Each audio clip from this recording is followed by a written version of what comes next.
दिवाळीची तयारी झालेली आहे ऋषीच्या इथं. बघा हा बघा, तुला काय बोलतात कमेंट करून सांगा तुम्ही नक्की. आणि ह्याला पण काय म्हणतात नक्की कमेंट करून सांगा. तुम्हाला आता दाखवतो एक, ह्याला काय बोलतात ते मला कमेंट करून नक्कीच सांगा तुम्ही. शंकरपाळ्या. नाही ह्याला बोलतात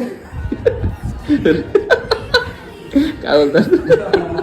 भाकरवाड्या. कुणाची बघितलीच काय? ही नवीन टाईपची होममेड भाकरवाडी आहे. करंजा नाही आहे, सॉरी दिवाळीची भाकरवडी आहे. शंकरपाळ्या नाही आहे. मित्रांनो, दिवाळीच्या